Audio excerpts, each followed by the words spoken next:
Marcela era una joven que había pasado por muchas penurias. Tras morir su padre, entró a trabajar como cuidadora de niños a un jardín de infantes en su ciudad. Su escaso salario se iba en pagar las medicinas de su madre, la cual estaba muy enferma de cáncer. Cuando la guardería cerró y ella se quedó sin trabajo, se vieron obligadas a subsistir con los ahorros de la pensión de su difunto padre. Finalmente, su madre murió y Marcela tuvo que pagar los gastos del funeral con casi todo lo que le quedaba. Desesperada y deprimida, se puso a buscar trabajo. Había un anuncio en el periódico en el que reclutaban a mujeres que quisieran desempeñarse como niñeras en una zona de ricos. Esperanzada, la chica se arregló lo mejor que pudo y acudió a la entrevista. Se sorprendió gratamente al llegar a una lujosa mansión en la que vivía una pareja de ancianos. Sin embargo, la emoción le duró poco. La fila de aspirantes para el empleo era muy larga. Insegura, Marcela se sentó en la sala a esperar su turno, rogando al cielo porque le dieran una oportunidad. Aquello, al parecer, iba a ser más fácil de lo que se esperaba. Por alguna razón, todas las mujeres que salían de la habitación en donde se estaba llevando a cabo la entrevista lo hacían enfadadas y llenas de indignación. Algunas se retiraban consternadas, como si tuvieran miedo de los ancianos. Esto tiene que ser una broma. Marcela vio cómo la última murmuraba, negando con la cabeza y dirigiéndose a la salida. Una maldita broma. Yo no vine a presentarme para estos juegos. La miró salir, dando un portazo y se miró las manos, más nerviosas que antes. Una criada le anunció que podía pasar a hablar con los ancianos. Ambos eran encantadores y muy refinados. Ni siquiera se fijaron en su currículum, ni le pidieron referencias. Parecían más interesados en saber si de verdad le gustaban los niños y si estaba disponible para empezar de inmediato. Marcela sintió una inmensa felicidad cuando le dijeron que el trabajo era suyo. «Acompáñame, te voy a presentar a nuestro hijo», le dijo la anciana con dulzura. Muy ilusionada, Marcela la acompañó al piso superior de la casa. Imaginó que el niño en cuestión probablemente era adoptado, pues ese matrimonio era ya demasiado viejo para tener hijos, y los dos parecían muy excéntricos. Ya quería conocer al pequeño. Llegaron a la última habitación, decorada de manera infantil y llena de juguetes, pero ahí no había nadie. Lo único que pudo ver fue un extraño muñeco que tenía la misma altura y apariencia de un niño de 10 años. Lo habían vestido con ropa de verdad y colocado sobre un asiento. «Te presento a Gustavito, nuestra adoración». Marcela miró a la anciana como si se hubiera vuelto loca. Ella solo sonrió. A Gustavito no le gusta que le apaguen la luz mientras está dormido.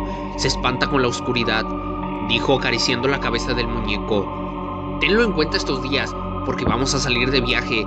Además, acuérdate de que tienes que leer un cuento justo antes de dormir y revisa que coma bien». Marcela estaba lívida. Ahora entendía por qué las demás habían rechazado el empleo. Gustavito era un muñeco muy tétrico, y sus ojos fríos de porcelana parecían mirarla fijamente. No obstante, el salario era excelente y necesitaba mucho el empleo, ya que aún tenía deudas que liquidar por el funeral de su madre. Así que decidió que lo más sensato sería seguirles la corriente a estas personas. «No se preocupe, señora, le prometo que voy a cuidarlo muy bien». Esa misma tarde, los ancianos salieron de viaje asegurándole que volverían en un par de días y pidiéndole encarecidamente que no dejaran de atender a Gustavito. Tan pronto como se marcharon, Marcela se sintió a sus anchas en la mansión. Aprovechó para hacer de todo, menos cuidar al muñeco que permanecía en su dormitorio. Cada vez que pasaba frente a su puerta, la joven sentía un escalofrío como si él la estuviese mirando.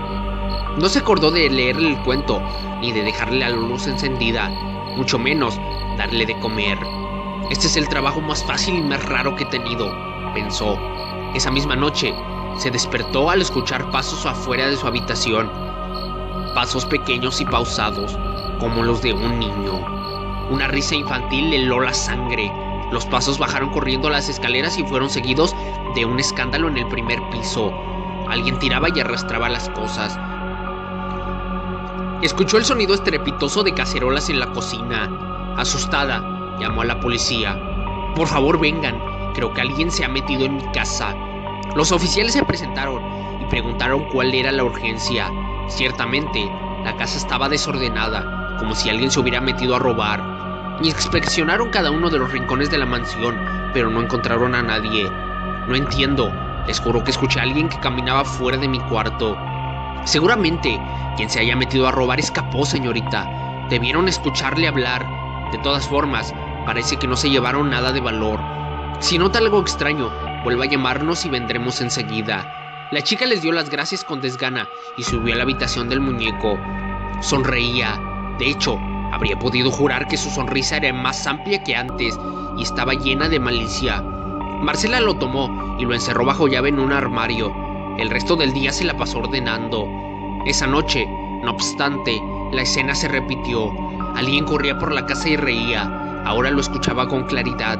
Era un niño. Marcela se encogió en su cama, rogando que todo se tratara de una pesadilla. El ruido se detuvo, pero ella no se atrevió a bajar sino hasta el alba, comprobando que la casa estaba hecha un desastre. Habían cosas rotas y los muebles estaban volcados. En la cocina era peor. Ollas, sartenes y cubiertos yacían desperdigados en el piso, junto con huevos estrellados y harina. La huella de unos pies pequeños era visible en medio de la suciedad. La niñera subió a la habitación del muñeco y lo encontró sentado donde siempre. Su carita infantil parecía sonreírle con cinismo. Temblando, hizo sus maletas y se retiró de la mansión sin esperar a que los ancianos llegaran. Cuando iba de salida por el jardín, sintió un escalofrío y no pudo evitar mirar hacia atrás. Desde la ventana del último dormitorio, el muñeco le sonreía y le decía adiós con la mano.